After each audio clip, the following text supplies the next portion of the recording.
Have you ever asked yourself, how many people in your life do you trust, not because they've earned it, but simply because they've been around long enough? They smile when you succeed.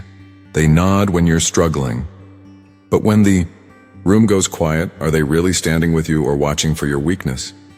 Some people seem kind, supportive, loyal, but behind their sweet words lies quiet comparison, jealousy, even manipulation. The scary part? They're not strangers, they're friends, family, the ones you never questioned until now.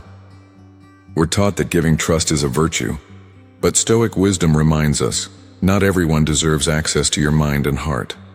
Some people don't betray you loudly, they drain you quietly until you forget who you are.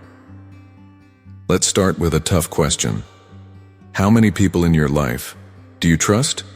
Not because they've earned it, but simply because they've been around long enough? Maybe they're family. Maybe they've been in your circle for years. Maybe they've smiled at your wins, listened to your struggles, and said all the right things when the lights were on. But when the room goes quiet, when your back is turned, what are they really doing with the access you've given them? Here's a truth that might sting a little. Not everyone who stands beside you is rooting for you. Some are watching, comparing, measuring, quietly competing. Or worse, waiting for you to slip, and the most dangerous ones, they're not loud. They're subtle, polite, strategic. They wear loyalty like a costume. While behind the scenes, they're driven by jealousy, control, or manipulation.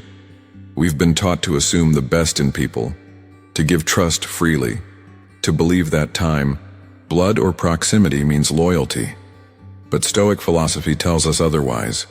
Epictetus said, you can't control other people's actions, but you can control your boundaries, who you allow into your inner life. That's the difference between peace and poison. Because every time you allow someone into your mind, your emotions, your sacred space, you are opening a door. And not everyone who walks through it deserves to be there. This video isn't about creating paranoia. It's about creating clarity. It's about helping you identify the people in your life who consistently violate your trust, not with grand betrayals, but with repeated patterns. Quiet actions, subtle erosion. And here's the thing most people don't talk about. You don't need a dramatic reason to set a boundary. You don't need to wait for a breaking point to say, enough. Trust is not a right. It's not inherited. It's not automatic. Trust is earned, and it can be revoked. So in this video, we're going to expose 9 types of people who do not deserve your trust or respect. No matter how long they've been in your life, no matter what role they play, no matter what guilt they've used to keep you in place. And this is important. Removing someone from your emotional space doesn't make you cold. It makes you conscious, because the Stoics didn't teach us to become numb. They taught us to become wise, to conserve our energy for people who meet us with honor, not manipulation. So ask yourself, who do I keep making excuses for? Who drains me, confuses me, makes me question my worth even though I've done nothing but give? Who keeps access to my trust without ever earning it? These aren't easy questions, but they are necessary ones, because here's the truth you already feel in your gut. Your peace is precious, your attention is power, and not everyone is entitled to either. So let's stop assuming trust is a gift we hand out freely. Let's start treating it like what it really is, something sacred, something earned. Because once you begin protecting your emotional space with clarity and intention, you stop being manipulated, you stop being drained, and you finally start living on your terms. Let's dive in. Type 1. The manipulative individual. Let's talk about one of the most dangerous people you can have in your life. The one who wears a smile while pulling strings behind the scenes. The one who seems kind until they aren't. The one who doesn't need to raise their voice to control you because they've mastered the art of emotional leverage. I'm talking about the manipulative individual. They don't come at you with insults or threats. They come with compliments. They listen, they nod, they say, I just want what's best for you. But slowly, something starts to shift. Have you ever noticed how every time you feel strong, they remind you of a mistake you made? Have you ever opened up to someone, only to feel like your words were later used against you? That's not support. That's strategy. Manipulators don't crave love. They crave control, and the most skilled among them use kindness, like currency. They give, only so they can take. They show up for you, not to uplift you, but to make sure you need them. Let me give you an example. Imagine someone you've confided in, maybe about your anxiety, your past, your fears. You thought they were safe. You felt seen. But over time, they begin using those very confessions as leverage. They say things like, "You're being ungrateful after everything I've done for you," or, "You're just being emotional. Remember, you always overreact." That's not love. That's manipulation. And here's where Stoicism shines a light on the path forward. Epictetus taught us, if someone succeeds in provoking you, realize that your mind is complicit in the provocation. In other words, we must protect our inner peace, not by controlling others, but by controlling who gets access to us. Manipulators thrive on proximity. They need closeness. They need your secrets. They need your doubt. And when they sense that you're gaining strength, when you start thinking for yourself, they turn to tactics like guilt tripping, gaslighting, or making you feel selfish for setting boundaries. So how do you deal with someone like this? You stop explaining yourself. You stop trying to prove that you're not being dramatic. You stop giving them room to rewrite your story. Instead, you trust your inner compass, because deep down, you've always known when something didn't feel right. You've felt the knots in your stomach after those helpful conversations. You've walked away from talks that left you more confused than comforted. That feeling, that's your wisdom. That's your boundary trying to speak through the noise. The Stoics remind us, clarity isn't found in other people's approval, it's found in aligning your actions with your values. So if someone in your life consistently makes you doubt yourself, if they offer support only to later demand loyalty, if their version of help always ends with you feeling smaller, it's time to stop calling it kindness. It's time to call it what it is, emotional manipulation. And you don't need a dramatic exit. You don't need to explain yourself. You don't need a perfect reason. You just need enough clarity to walk away. Because trust, real trust, should feel safe. It should empower you. It should give you room to grow, not chains to stay small. So here's what I want to leave you with. You are not difficult for having boundaries. You are not heartless for protecting your peace. You are not too much for seeing through emotional games. You are aware. You are evolving. And most of all, you are free to decide who gets a front row seat in your life. You can be kind. You can be compassionate. But you do not have to be available to people who use kindness as a weapon. The manipulator doesn't deserve your trust, not because you hate them, but because you finally love yourself enough to say, I see through this now, and I choose peace over performance. Type 2, the perpetual critic. Let's talk about the person who always has something to say, but never anything kind. They don't yell. They don't attack. They judge, quietly, consistently, and strategically. I'm talking about the perpetual critic, the one who makes you second-guess your wins, the one who always finds a flaw, a problem, a better way you should have done it. Have you ever shared good news, maybe a promotion, a creative idea, or a personal milestone, only to hear, well, don't get too excited. That's not that impressive. Or, that's great, but are you sure it's the smart move? They package it as just being honest or looking out for you, but here's the truth. Their words aren't meant to build you. They're meant to shrink you. These people thrive on control, not clarity. Their criticism isn't rooted in love. It's rooted in insecurity. Because your growth, your success, it threatens the version of the world where they always know better. They can't celebrate you, because that would mean letting go of their illusion of superiority. So they downplay your achievements. They mock your enthusiasm. They highlight every flaw, not because they care, but because they need to feel one step ahead. This isn't feedback. This is emotional erosion. And over time, it works. You start hesitating to speak up. You play small around them.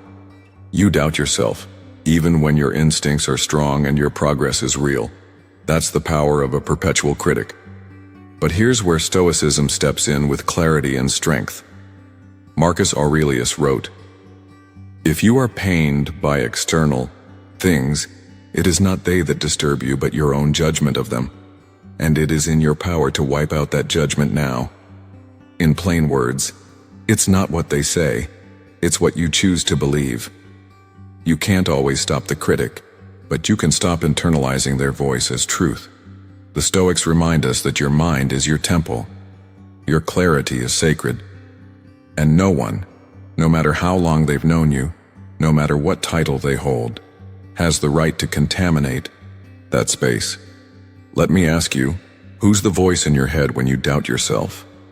If it's someone who constantly criticizes you, undermines your confidence, or makes you feel like nothing you do is ever enough, it's time to evict that voice from your mind and from your emotional circle. You don't owe anyone access to your vulnerability if all they do is weaponize it. And let's be clear, this isn't about avoiding growth or shielding yourself from accountability. It's about discerning between guidance and ego-driven critique. Here's how you can tell the difference. Real support says, "Here's how I think you can improve, and I believe in you." Perpetual critics say, "You're doing it wrong, and you probably always will." See the difference? One leaves you feeling uplifted. The other leaves you questioning your entire path. So what do? You build what Stoicism calls inner citadel, a place of calm, reason, and strength that no one else controls. When the critic speaks, you don't fight. You don't defend. You don't beg for approval. You observe. You filter. You decide what belongs to you and what doesn't. Because here's the truth. You are not obligated to carry other people's projections. Their disappointment in themselves is not your burden. Their fear of your success is not your fault. And their inability to applaud you says more about them than about you. So the next time the perpetual critic in your life tries to dull your shine, do what the Stoics would have done: remain still, remain grounded, and remind yourself, I know who I am. I know what I'm building. And I don't need your permission to grow. Because clarity doesn't come from silence. It comes from separating signal from noise. And most critics? They're just noise, masquerading as wisdom. Let it pass. Type 3. The gossip. Let's talk about someone who seems harmless on the surface, but can do more damage to your peace than any obvious enemy. I'm talking about the gossip. You know, the type. They always know what's going on in everyone's life. They're the first to say, "Did you hear what happened to?" They say it with wide eyes, lowered voices, and the energy of someone who's pretending to care, but really just wants to feel important. At first it feels like connection. They let you in on the secret. You feel trusted, included, even flattered. It feels like bonding. But here's the part people overlook. If they do it with you, they'll do it to you. The person who constantly tells you other people's secrets, they're not loyal. They're not trustworthy. They're collecting attention, and you're just the next audience. And here's the betrayal. They don't gossip because they care. They gossip because it gives them relevance. It makes them feel needed, seen, validated. But the damage they do to others, to you, to the trust in a community, that's real. That's lasting. And most of the time, it's disguised as something innocent. I'm just venting. I just thought you should know. Don't repeat this, but let me ask you a hard question. Have you ever sat with someone who gossiped for 30 minutes straight and walked away feeling lighter, wiser, or more grounded? Of course not, because gossip doesn't nourish you, it poisons you. And eventually it poisons your relationships, especially when you start wondering what they're saying about you when you're not in the room. Here's where Stoicism offers sharp clarity. Epictetus warned, don't speak about others in a way you wouldn't speak to their face. That's not just good character, that's emotional hygiene. Gossip spreads fast, but so does the erosion of trust. And trust, as we've said before, is earned, not assumed. So what do you do when there's a gossip in your circle? Do you confront them? Call them out? Not necessarily. The Stoic way isn't drama, it's discipline. You don't need to shame them, you simply step back, you change the subject, you stop asking for updates. You politely disengage, and over time you create space. Because the goal isn't to win the argument. The goal is to protect your peace. And the truth is, when someone can't go a day without talking about other people, it's often because they're avoiding their own inner silence. They need distraction. They fear irrelevance. They confuse information with intimacy. But you don't need to participate in that cycle. You don't need to feed the drama to feel connected. You don't need to betray someone else just to belong. Because real connection doesn't come from sharing secrets. It comes from sharing truth, boundaries, integrity. So here's your invitation. Be the one who doesn't play along. Be the one who protects what's sacred, even when no one's watching. Because the world doesn't need more voices repeating rumors. It needs more people strong enough to walk away from them. And when you do, you'll notice something powerful. The gossip will stop seeing you as a safe space for secrets. They may distance themselves, they may call you boring or too serious. Let them, because what you're actually doing is becoming unavailable for poison, and in its place, you create space for clarity, integrity, trustworthy relationships. So, here's the Stoic truth. If someone talks constantly about others behind their backs, eventually your name will leave their lips too. And when that moment comes, you'll be glad you kept your distance. You are not responsible for changing a gossip, but you are responsible for choosing who gets access to your peace. So choose wisely. Type 4. The Fairweather Friend. Let's talk about a kind of betrayal that doesn't arrive with loud insults or obvious wounds. It arrives through silence when you need support the most. You know who I'm talking about. The fair-weather friend, the one who's always around when things are fun, easy, light. They show up for parties, for celebrations, for good news. They're full of energy when you're winning, but strangely absent when the storm hits. It's not that they disappeared dramatically. They just slowly faded when the conversations got heavy, when the phone calls turned into tears, when you didn't have anything exciting to offer, and in your darkest hour the silence was louder than any rejection. Let's be honest. We all want to believe that the people we laugh with will also be the ones who help us carry the weight when life gets heavy. But the reality? Hardship doesn't just test your strength, it tests your circle. Think about this. Robin Williams was one of the most loved, most admired people in the world. Crowds followed him. People adored his light. But when he struggled deeply with depression, when the laughter faded and the darkness came in, many of those same people weren't there, because some people don't love you. They love your energy, your positivity, your momentum. And when it disappears, even temporarily, they lose interest. That's the fair weather friend, not evil, not always intentional, but dangerous because they give you the illusion of loyalty without the reality of support. So what do we do with this? This is where Stoic wisdom brings us back to center. Seneca reminds us, he is most powerful who has power over himself. In other words, your strength must come from within, not from how many people stand beside you when things are good. The Stoics didn't rely on the applause of others. They didn't expect the world to catch them when they fell. They built internal stability, so that even if no one showed up, they still stood tall. Now don't get me wrong. Real friendship is beautiful, necessary, worth fighting for. But real friendship doesn't disappear when you're grieving. It doesn't ghost you when you're struggling. It doesn't make excuses when you finally say, "I'm not okay." So ask yourself, who calls you only when they need something? Who vanishes the moment you stop being fun? Who was loud in your victories but quiet in your breakdowns? These aren't just social dynamics, they're emotional mirrors, showing you who's actually invested in you and who's just around for the sunshine. And here's the hard truth. Some of the people you thought would be there forever were only meant for a season. And that's okay. Because once you stop expecting consistency from inconsistent people, you make room for something better. Peace. You stop checking your phone waiting for someone who won't reply. You stop telling your story to people who only listen when it's entertaining. You stop building your emotional house on the shaky ground of conditional friendship. Instead, you do what the Stoics did. You invest in people who show up without being asked. You build relationships that can hold both joy and pain. And you trust yourself enough to walk alone if necessary, without feeling broken. Because the people who are meant to walk with you through life, they don't just love your light.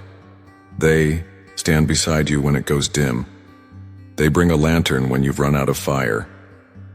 So here's what I want you to take from this. If someone disappears when your life gets messy, don't chase them.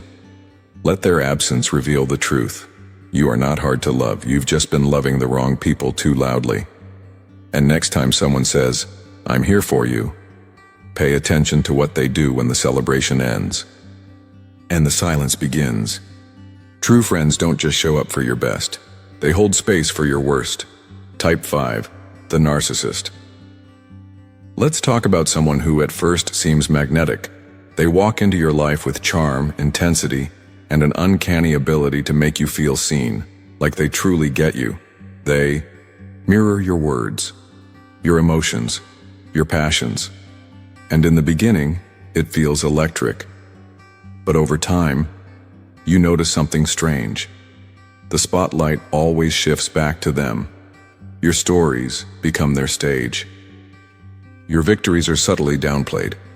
And when you finally need support, it's met with cold indifference or a swift change of topic.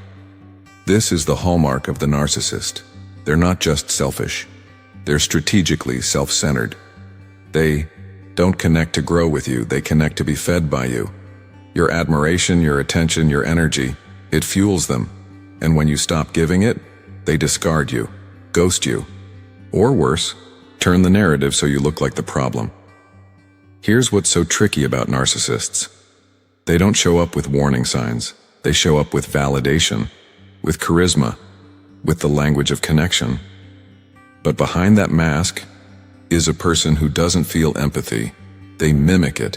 They ask how you're doing only to circle it back to themselves. They support your goals until your success threatens their sense of superiority. They say, "I'm proud of you," but somehow make it about how they helped get you there. And when you finally set boundaries, they call you ungrateful, disloyal, cold. But here's the truth.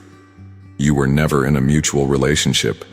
You were in a transaction where your value was measured by how well you reflected their greatness back at them. So how do we protect ourselves?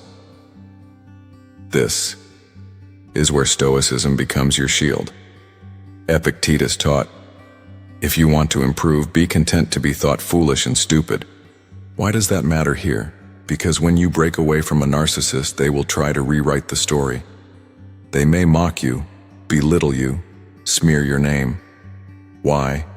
Because they lost control over your attention, and now they need to regain it through damage. And your job? Detach, not with hatred, but with clarity. Detachment isn't cruelty. It's wisdom. It's recognizing that not every connection is worth nurturing, especially when the cost is your self-worth. And here's a hard but liberating truth. You don't have to prove your value to someone who only values you when you're useful. You don't need to fix them. You don't need to keep explaining. You don't need to keep hoping that maybe this time they'll see your heart. They won't.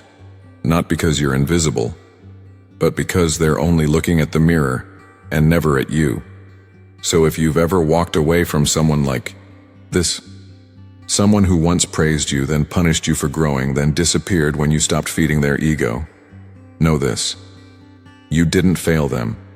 You freed yourself. And Stoicism teaches us to build a life not on borrowed worth, but ungrounded self-respect. Let them think what they want. Let them call you distant. Let them miss the version of you that once tolerated their behavior. Because that version of you, that version is gone. Now you choose clarity over chaos, stillness over performance, truth over transaction. So here's your reminder. You were not born to orbit someone else's identity. You were not created to be someone's emotional crutch or applause track. You are not cold for stepping away from someone who only shows up when it serves them. You're wise. You're growing. You're protecting the most sacred thing you own, your peace. And from this point forward, your time, energy, and heart belong only to those who see you as a person, not as a mirror. Type 6. The flatterer.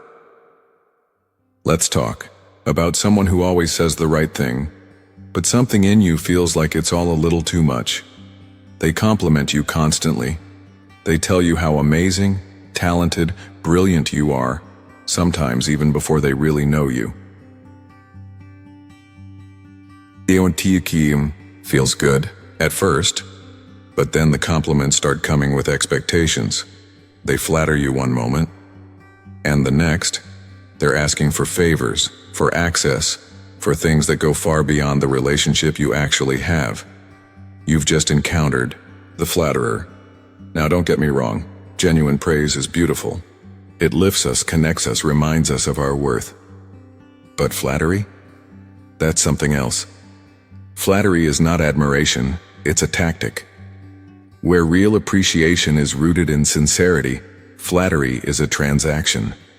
It says, I'll make you feel good, so you'll give me what I want. This person isn't seeing you, they're seeing what they can get from you. And that's the danger, because when we're tired, uncertain, or just craving affirmation, flattery can feel like love, like loyalty, like friendship. But behind the warm words, there's often manipulation, there's control, and there's a subtle pressure to stay valuable to them, or the compliments suddenly disappear. Let me ask you, have you ever noticed someone's praise come with strings attached? Maybe they hyped you up one day, and the next they asked for a big favor, or tried to pull you into something you weren't ready for. That's not connection, that's performance. And here's where Stoic philosophy brings us clarity. Epictetus said, if you are delighted by praise, you must also be prepared to be hurt by blame. What does that mean? It means the moment you attach your worth to someone else's words, whether good or bad, you give away your power. Stoicism teaches us to accept compliments with grace, but not dependence. To say thank you without letting it change our sense of who we are. Because praise feels great, but it doesn't define you. Virtue does, character does, consistency does. And flattery? It vanishes the moment you stop being useful to the person offering it. That's the pattern you'll notice with flatterers. They show up strong, loud, enthusiastic, but as soon as you set a boundary or stop feeding their needs, they pull back. Or worse, they flip the script and say, wow, I thought you were different. No, you are different. You're just no longer available for emotional bribery. So how do you deal with a flatterer? Simple. Stay rooted. Compliments are nice, but they're not fuel, they're not truth, and they're not your compass. Your compass is within, your integrity, your effort, your intention. When you know who you are, you won't need exaggerated praise to feel secure. You won't need to please everyone just to be liked. And you'll be able to spot the difference between real admiration and emotional bait. So here's a mindset shift.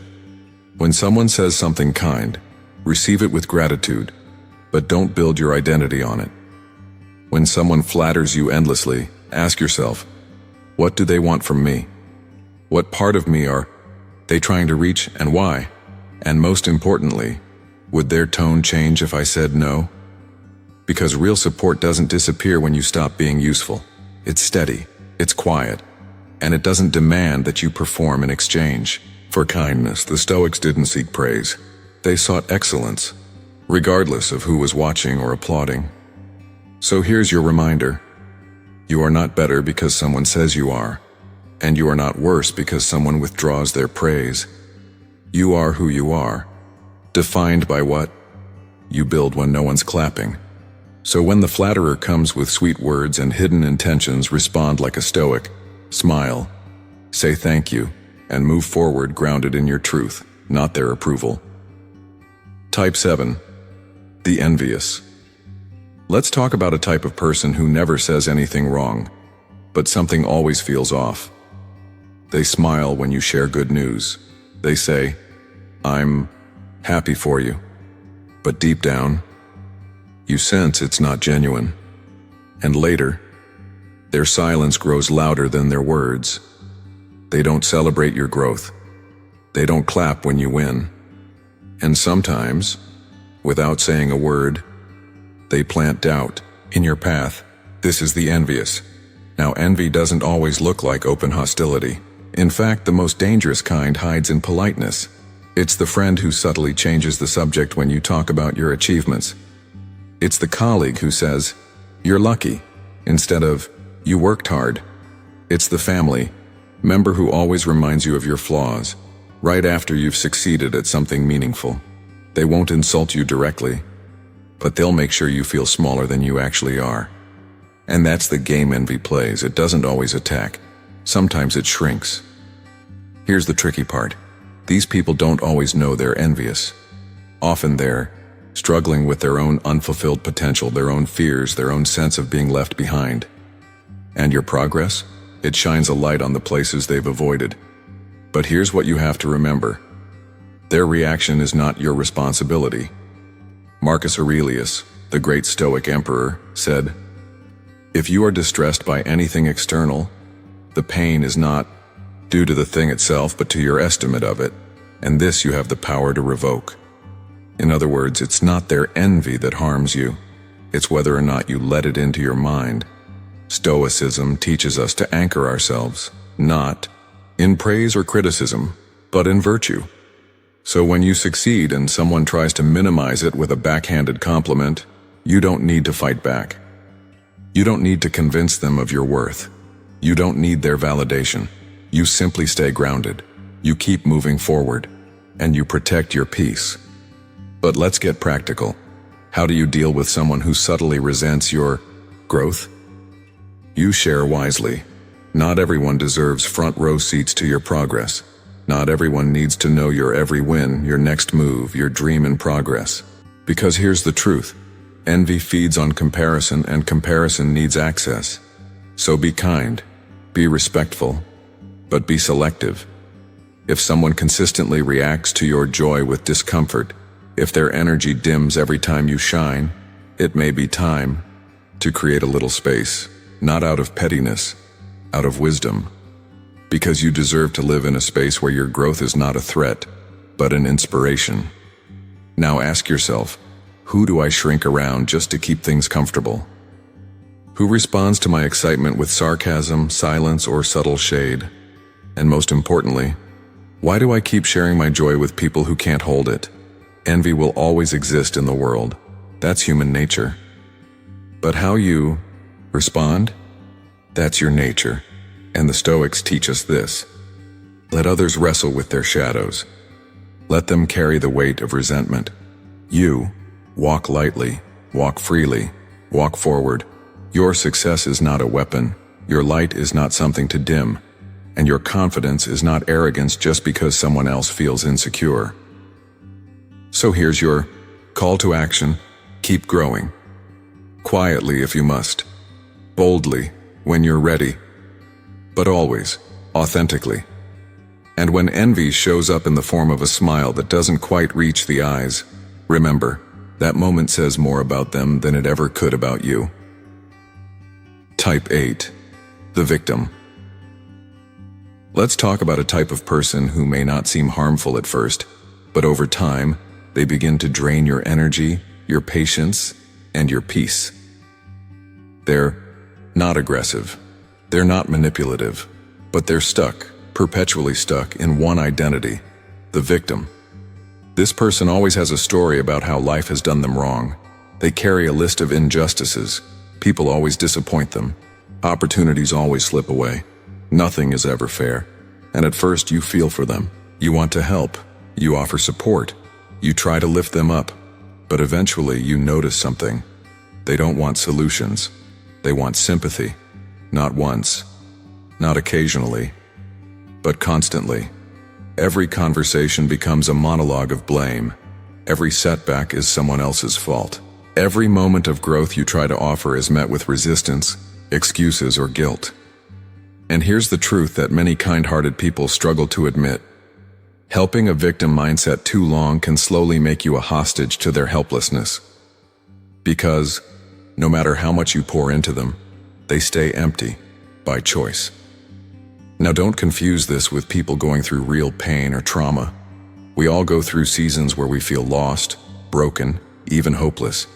But this isn't about a season.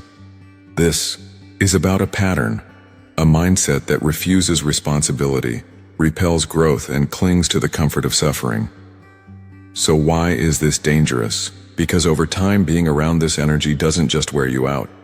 It begins to reshape how you view the world. You start walking on eggshells. You feel guilty for your progress. You downplay your joy so they don't feel worse about their struggle. And before you know it, you're emotionally exhausted and they're still exactly where they started. Here's where Stoicism offers a powerful reminder. Epictetus said, "It's not what happens to you, but how you react to it that matters." The Stoics believed that no matter how cruel or chaotic the world can be, you always have one power left: your response. Victimhood says, "I can't do anything unless the world changes." Stoicism says, "I can always choose how I move, even when the world doesn't." That's the shift we all need to remember. Now, does that mean you abandon people the moment they struggle? Of course not. But it means you start recognizing the difference between someone going through hardship and someone who's married to the identity of being a victim. So what can you do? You hold space, but you don't carry the weight. You listen, but you stop fixing. You show empathy, but you stop enabling. And if their pattern never changes, you give yourself permission to step back, not out of cruelty, but out of clarity. Because helping someone who refuses to help themselves is not strength. It's sacrifice without return, and you deserve relationships that are mutual, not one-sided emotional labor. The truth is, some people don't want healing, they want attention. Some don't want to break the cycle, they want to be seen inside it, and until they're ready to take responsibility, nothing you say or do will change their story. So here's your Stoic reminder. You are not responsible for someone else's choice to remain powerless. You can love them. You can hope for them. But you cannot become them. Don't trade your emotional stability trying to rescue someone who won't take the first step. You were not built to carry guilt for another person's refusal to grow. So if you've got a victim in your life, someone who constantly blames, drains, and spirals without end, it may be time to step back and protect your peace. Because peace isn't selfish. It's clarity. It's recognizing that you cannot pour from an empty cup, and that helping someone should never require you to drown with them. Choose compassion, but pair it with boundaries. And always remember, you are not cold for protecting your energy. You are wise for walking in truth. Type 9. The judgmental. Let's talk about one of the most emotionally draining personalities you'll ever deal with. They don't shout, they don't gossip, they don't even try to manipulate you in obvious ways. Instead, they judge. The judgmental. They're the ones who sit silently in the corner of your life, arms crossed, always watching, always critiquing, rarely connecting. They rarely offer encouragement, but their disapproval, that's always nearby. You mention a new goal, they say it's unrealistic. You share an opinion, they roll their eyes, then remind you how wrong you are. You try something new, and they bring up every reason why it won't work. And here's the most frustrating part. They cloak their criticism in moral superiority. They don't just disagree, They believe they're above you, that their choices, their beliefs, their lifestyle is the standard you should be living by. It's not curiosity, it's control, and it often comes with a complete lack of empathy. But here's the truth. The Stoics knew well. Judgment says more about the one casting it than the one receiving it. Marcus Aurelius wrote, "You always own the option of having no opinion. There is never a need to judge." The Stoics didn't obsess over how others lived. They focused inward, on character, on virtue, on what was within their control. But the judgmental person? They don't look inward. They project. They use criticism as a form of power, and over time, their presence can suffocate your confidence. You start to second-guess your instincts. You silence your creativity. You shrink yourself, not because you believe they're right, but because you're tired of feeling wrong. Let me ask you, have you ever left a conversation feeling small, even though nothing outright mean was said? Have you ever stopped sharing your dreams with someone, not out of fear of failure, but fear of their silent disapproval? That's the shadow judgment casts, and it's easy to confuse their demeanor with wisdom. They seem grounded, rational, disciplined. But here's the test. True wisdom doesn't belittle, it builds. The Stoic path teaches us to practice discernment, not harsh judgment.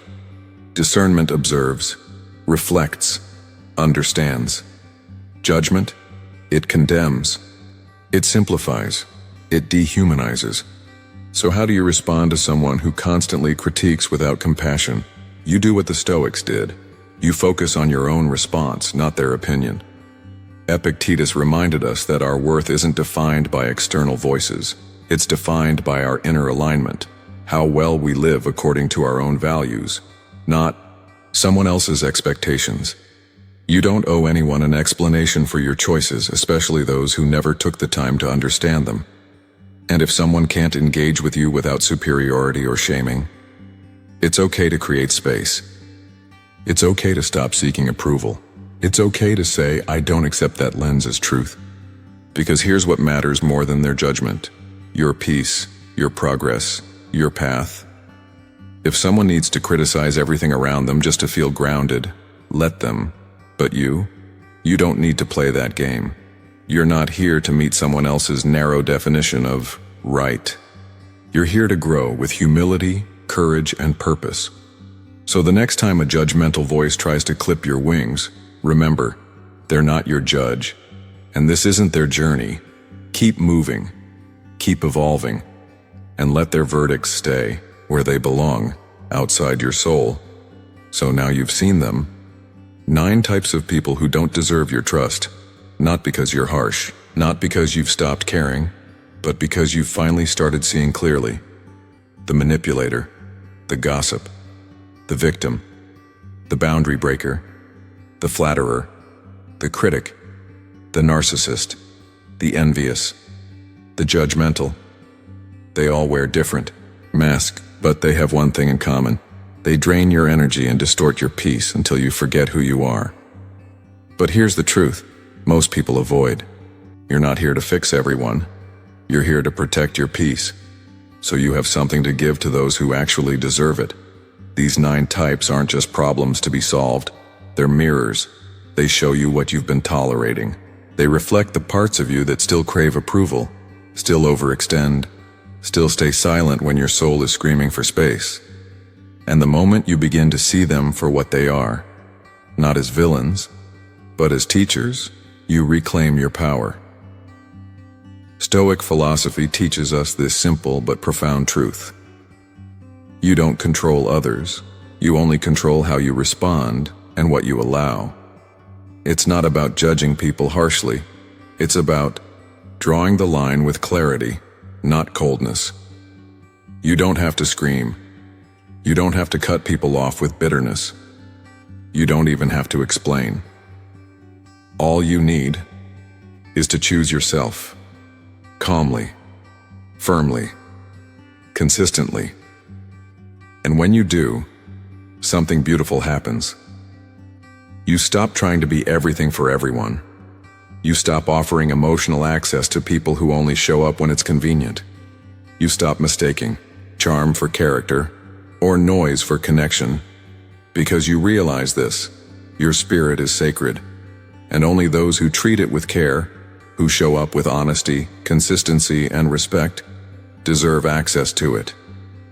Now that doesn't mean your circle will be big. In fact, when you live with this kind of clarity, your circle might get smaller, but it'll also get stronger, cleaner, lighter. You'll trade chaos for calm, obligation for authenticity, noise for nourishment. And that's not isolation, that's elevation. So as we close, let me ask you, who in your life is simply filling your time, but not feeding your soul? Whose presence feels like a performance, where you always have to manage their emotions, tiptoe around their ego, or apologize for your growth? And more importantly, why are you still making space for them? You deserve more than that.